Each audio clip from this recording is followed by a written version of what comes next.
Hello friend, welcome to my YouTube channel. आज का ये वीडियो है ये नेतृत्व, लीडरशिप, अर्थ, विशेषताएं और सिद्धांत। किसी भी संगठन को की सफलता के लिए नेतृत्व क्या है, अति आवश्यक है। इसकी क्षमता पर ही संगठन की सफलता और असफलता निर्भर करती है। इसके अभाव में कोई भी प्रशासनिक संगठन न तो व्यवस्था और पूर्ण औपचारिक संरचना को प्राप्त कर सकता है और न ही अपने लक्ष्यों की प्राप्ति की दिशा में आगे बढ़ सकता है। संगठन की सत्ता के साथ नेतृत्व जुड़कर और भी महत्वपूर्ण हो जाता है। तो किसी भी संगठन की सफलता और असफलता उसके नेतृत्व पर ही निर्भर करता है। इसके अभाव में क्या, न तो प्रशासनिक संगठन न तो व्यवस्था और पूर्ण औपचारिक संरचना को प्राप्त कर सकता है। नेतृत्व की कुछ परिभाषा दी है, हेमन ने दी है। फर्स्ट, नेतृत्व को एक नई प्रक्रिया के रूप में परिभाषित किया जा सकता है जिसके द्वारा कार्यपालिका व्यक्ति और संगठन के बीच मध्यस्थता कर कुछ विशेष लक्ष्यों के चयन और उनकी प्राप्ति द्वारा कलात्मक रूप में दूसरे के कार्यों को निर्देशित, प्रदर्शित और प्रभावित करती है। यह कार्य उसके द्वारा इस रूप में किया जाता है कि दोनों को अधिक से अधिक संतोष प्राप्त होता है। उसके बाद यह बर्नार्ड ने दी है नेतृत्व की परिभाषा। नेतृत्व व्यक्तियों के व्यवहार के उन गुणों की ओर इंगित करता है जिसके द्वारा वे संगठन के व्यवहार में लोगों की क्रियाओं को निर्देशित करता है। तीसरा हो गया आल्डाउ टीट के अनुसार, नेतृत्व उन गुणों के संयोग का नाम है जिनको रखने पर कोई व्यक्ति अन्य व्यक्तियों से काम लेने के योग्य होता है, विशेषकर उसके प्रभाव द्वारा अन्य लोग स्वयं की इच्छा से कार्य संपादन हेतु प्रस्तुत हो जाते हैं। उपयुक्त जो परिभाषाएं उनसे स्पष्ट होता है कि नेतृत्व व्यक्ति की एक ऐसी क्षमता या गुण है जो दूसरों के कार्यों को सकारात्मक रूप से प्रभावित करता है। तो ये ऐसा गुण है या क्षमता है जिससे क्या है, जो दूसरों के कार्यों को सकारात्मक रूप से प्रभावित करता है। नेतृत्व की विशेषताएं, फर्स्ट विशेषता है नेतृत्व से अच्छा आचरण या व्यवहार प्रभावित होता है। दूसरा हो गया नेतृत्व के मार्फत ही अन्यायियों को एकजुट किया जाता है। तीसरा हो गया मैरी पॉलेट का मानना है कि नेतृत्व का गुण का प्रमुख विशेषता नेता तथा अन्यायियों के बीच पारस्परिक संबंध को बढ़ाना है। चौथा विशेषता हो गया नेतृत्व से सामूहिक लक्ष्य को पूरा किया जाता है। पांचवा हो गया नेतृत्व के नियंत्रण, समन्वय व निर्देशन की प्रक्रिया संपादित होती है। छठा हो गया नेतृत्व में भय व करिश्मा की महत्ता नगण्य होती है। अब हो गया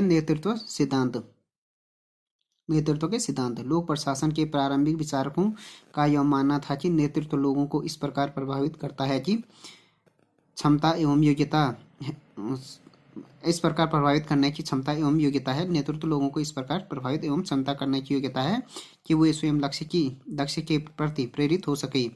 उनकी यह भी मानता थी कि नेतृत्व में कुछ विशेष गुण अथवा विशेषताओं का समन्वय होता है जो व्यक्ति में जन्मजात पाई जाती है, संस्कृति या वातावरण से प्राप्त नहीं होती है। नेतृत्व के क्षेत्र में जो आधुनिक शोध हो चुके हैं उनसे इस परंपरावादी सिद्धांत को आंशिक समर्थन प्राप्त हो जाता है। आज नेतृत्व को किसी व्यक्ति विशेष की संपत्ति नहीं समझा जाता है। अब यह स्वीकार किया जाने लगा है कि नेतृत्व के गुणों को अनुभव, शिक्षा और प्रशिक्षण के द्वारा विकसित किया जा सकता है। तो पहले ये माना जाता था कि नेतृत्व क्या है कि जन्मजात गुण है, मगर आज के टाइम पे ये माना जाता है कि ये नेतृत्व किसी विशेष व्यक्ति की संपत्ति नहीं है। यह स्वीकार किया जाने लगा है कि प्रेजेंट टाइम पे नेतृत्व के गुणों को अनुभव, शिक्षा और प्रशिक्षण द्वारा क्या किया जा सकता है, विकसित किया जा सकता है।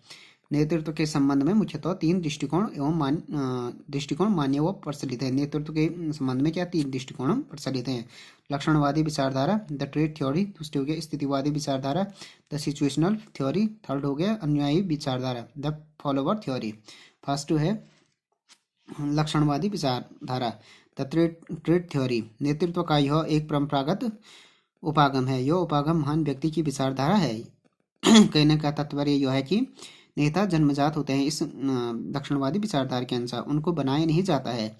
इसी से प्रेरित होकर प्राचीन ग्रीक एवं रोमन लोगों ने भूतकाल में यह विश्वास विकसित किया था कि पहले रोमन एवं जो ग्रीक के टाइम पर यह विश्वास किया था कि क्या विभिन्न नेताओं की शारीरिक, मानसिक एवं व्यक्तिगत संबंधी विशेष गुणों के बारे में जान पड़ताल की, परंतु यह मान व्यक्ति की विचारधारा का सिद्धांत है। मनोविज्ञान की व्यवहारात्मक शाखा के प्रभाव के बढ़ने के साथ साथ इसकी मान्यता समाप्त होगी। लक्षणवादी जो विचारधारा थी ये मानता था कि नेता जन्मजात होते हैं, परंतु जो मनोविज्ञान जब मनोविज्ञान का विकास की व्यवहारवादी शाखा के प्रभाव के बढ़ने के साथ साथ इसकी मान्यता क्या होगी, समाप्त होगी। लक्षणवादी विचारधारा व्यवहारात्मक शाखा इस बात पर बल देती है कि व्यक्ति जन्मजात प्रतिभा के धनी नहीं होते हैं, उनको उत्तराधिकार में केवल शारीरिक गुण या अच्छे स्वास्थ्य की प्रवृत्तियां मिल जाती हैं। सामान्यतः चेस्टर आई बर्नार्ड आइवे डीड तथा सेल इस उपागम के प्रणेता माने जाते हैं। इन विद्वानों ने आगमनात्मक प्रणाली इंडक्टिव मेथड अपनाते हुए कुछ जाने माने नेताओं के जीवन का अध्ययन करके उनके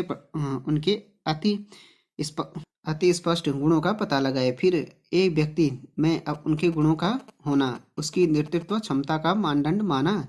यह स्पष्ट है कि आगमनात्मक प्रणाली में विशेष से सामान्य की ओर बढ़ा जाता है। जिस किसी व्यक्ति में ये गुण जितने अधिक होंगे वे उतने ही अच्छे स्तर का नेता होगा। इन विद्वानों के अनुसार नेतृत्व वास्तव में एक कला है और एक नेता के रूप में सफलता कुछ खास गुण एवं विशेषताएं रखने का परिणाम है। लेकिन एक सफल नेता के लिए कौन कौन से गुण आवश्यक हैं, इस पर विद्वानों में परस्पर मतभेद देखने को मिलता है।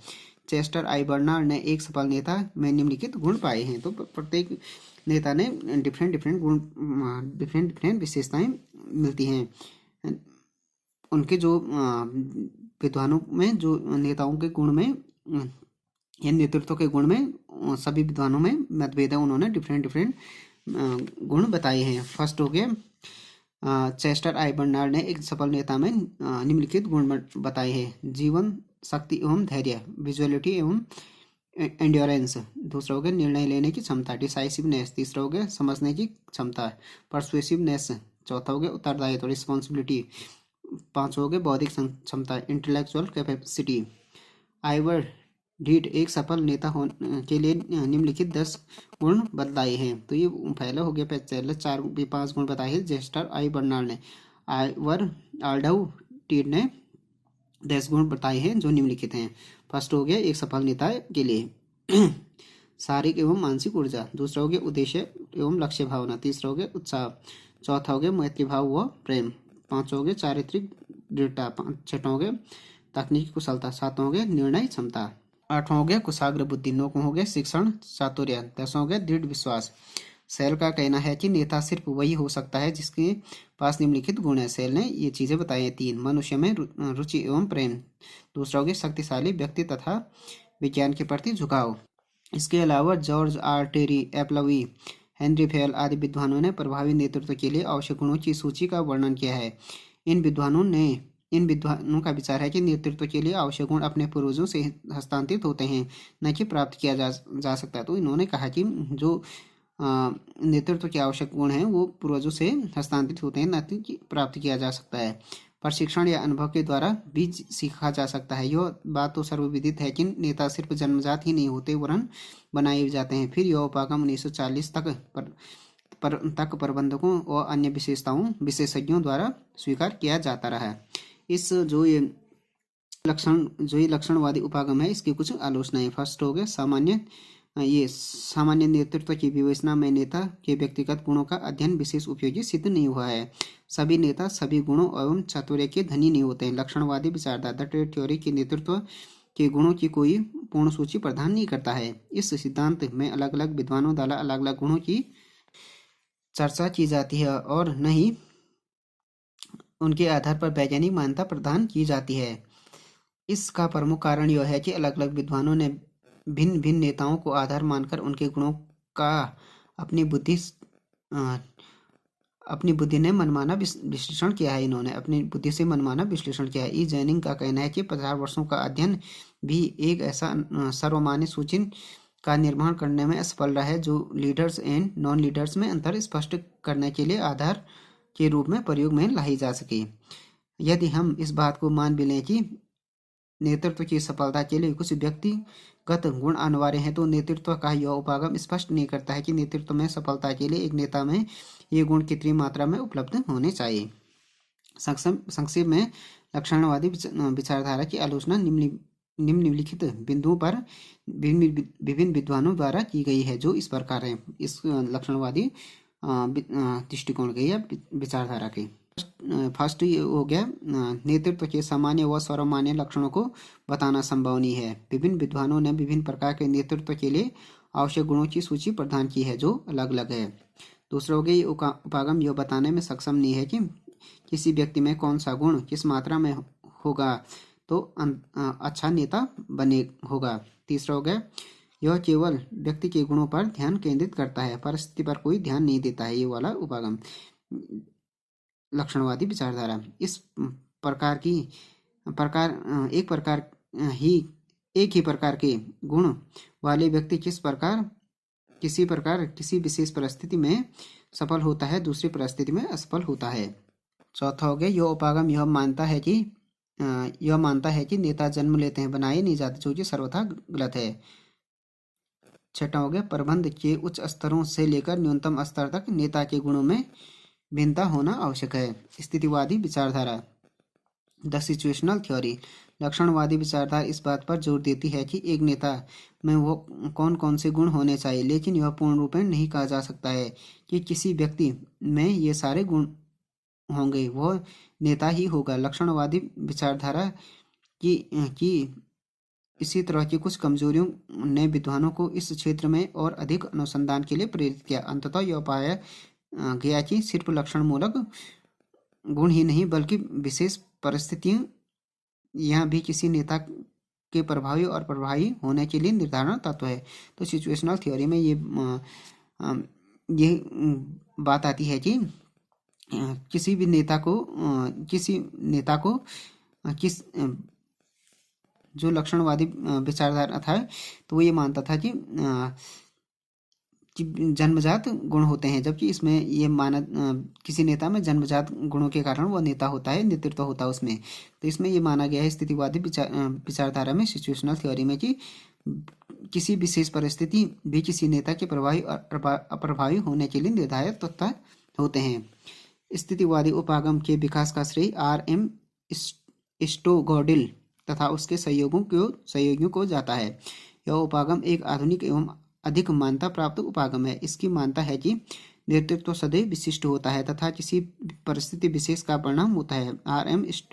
स्टोगडिल का कहना है कि leadership phenomena are of the product of situation. एक व्यक्ति किसी खास समूह के लिए या किसी विशेष परिस्थिति में अच्छा नेता हो सकता है, लेकिन यह जरूरी नहीं कि वह दूसरे समूह या परिस्थिति के लिए उपयुक्त साबित हो।